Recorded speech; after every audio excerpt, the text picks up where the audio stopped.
Hello everyone, my name is Xiomaro and welcome back to Apex Legends. So today I'm doing the weapon guide I promised, although not exactly as I'd originally planned. I wanted to cover every weapon in one video, but after I started I realised the video would likely reach 30 minutes in length, or I'd have to skip over important stuff. So instead I'm separating the guide into weapon categories, and as you may have gathered from the title, I'm starting with assault rifles.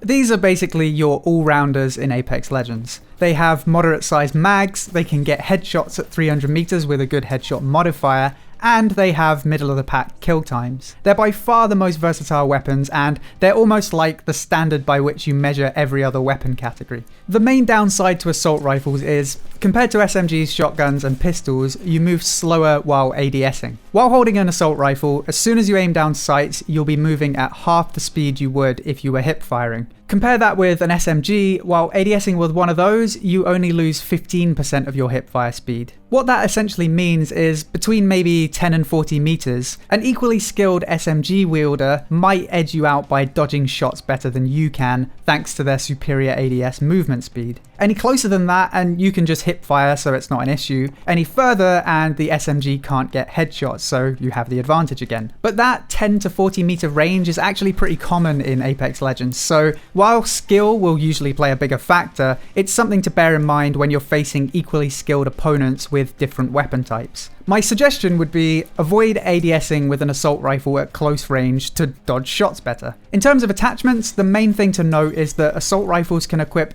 any sight except the sniper scopes and digital threat. That's the sight that lets you see through smoke, in case you didn't know. I kinda like this design choice because on paper, the ARs just look so good, but the superior ADS speed and digital threat give the close range weapons a distinct advantage over ARs in certain situations. Honestly, it's just great balance, so good job Respawn. But with the general pros and cons of assault rifles out of the way, let's get into each weapon and figure out which assault rifle is best for you. And actually, the key phrase here is definitely for you, because honestly, every assault rifle is pretty good in one way or another. So the one you choose is largely down to personal preference and playstyle. And for that reason, I think it would be asinine to give you a tier list. So instead, let's give you an overview of each assault rifle and in which areas they excel. Starting with the R301. This is my personal favourite. It has the shortest time to kill of all the ARs, and it's a light rifle, so ammo is quite plentiful.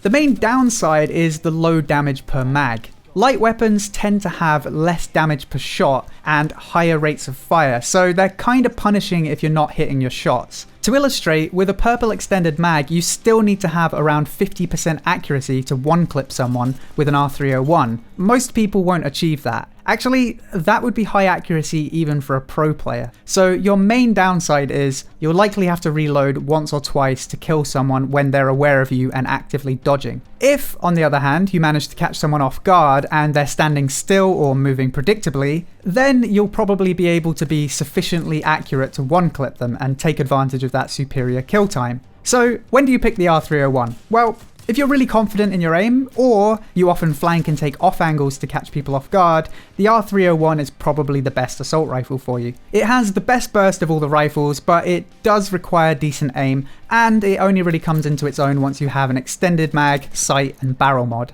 So next, let's take a look at the Flatline. Honestly, if you don't know which AR to pick, this could easily be your go-to. It's full auto, it has a slightly lower but still decent time to kill compared to the R301, and it has a lot more damage per mag. To illustrate, I just said you need 50% accuracy to one-clip someone with an R301. With the Flatline, you'll only need 40% accuracy, so the weapon is a lot more forgiving. And because of that fact, when you factor in reload time, the Flatline will often have a shorter time to kill in a real situation. It's a top-tier weapon in my opinion, and a very balanced gun. The downsides to the Flatline are the inability to attach a barrel mod, so you have to work harder to control the recoil compared to a fully equipped R301, and its iron sight is pretty bad, so you'll definitely want to attach another sight ASAP.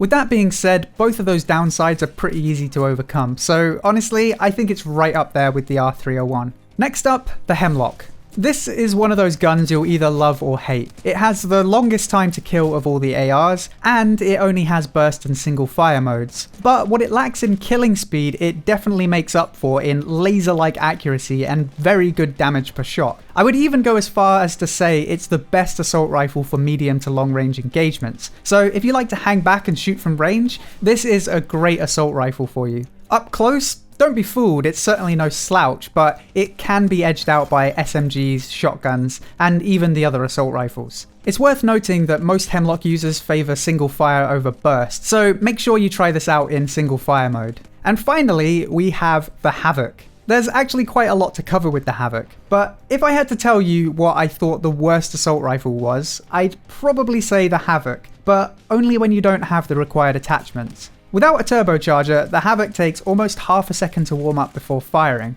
It doesn't fully discharge when you let go of the trigger, but it does still make tap and burst fire quite hard. And if nothing else, it gives it a pretty horrendous time to kill that's pretty much on par with the alternator, and that's not a weapon you'd want to hold onto into the mid to late game. Oh, and that's not even mentioning the fact that energy ammo is currently the rarest. But didn't I just say that all the ARs were good in their own way? So where does the Havoc excel? Well, if you luck out and land in a room with a turbocharger and a Havoc, you'd have probably the best early game assault rifle. The turbocharger removes the warm-up time, and that brings the time to kill in line with the heavy rifles. Energy weapons don't take extended mags, so they have a decent mag size out of the box. The Havoc doesn't take a barrel mod, so you don't need that. A stock only affects idle sway and how quickly you swap to and from that weapon, so you don't really need that. And actually, the iron sights on the Havoc are pretty decent, so you can totally get away without them. So essentially, you just need a turbocharger and you're good to go. And I would say, at least early game, that's a pretty big advantage. Once you get into the late game and everyone has a fully kitted weapon though, the Havoc kinda just looks like a Flatline with a smaller mag and harder to find ammo. So I guess the Havoc is probably still the lowest tier assault rifle right now, but there's honestly not a lot in it, and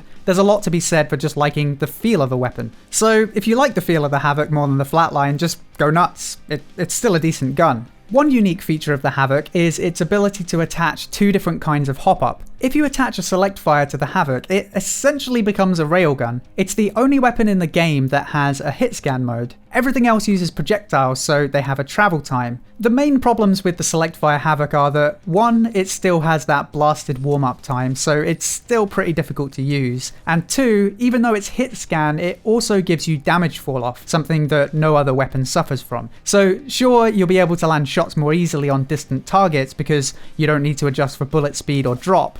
But not only is it harder to shoot than you'd think because of that warm-up time, the damage drop-off kind of ruins it anyway. Right now, I would go for the turbocharger over the select fire, but with a little balancing down the road, that could change. Potentially, a railgun could be a hell of a lot of fun. So there you have it. Not only are assault rifles very well rounded in general, they're also very well balanced against each other. For that reason, it's not a black and white decision when you're picking your go-to rifle, and hopefully this video will help you inform that decision. I hope you enjoyed this video. If you did, then please feel free to subscribe for more gaming guides, news, and discussion. And don't forget to check out the links below to Patreon, Discord, and Twitch. Until next time, thank you for watching, and I'll see you soon.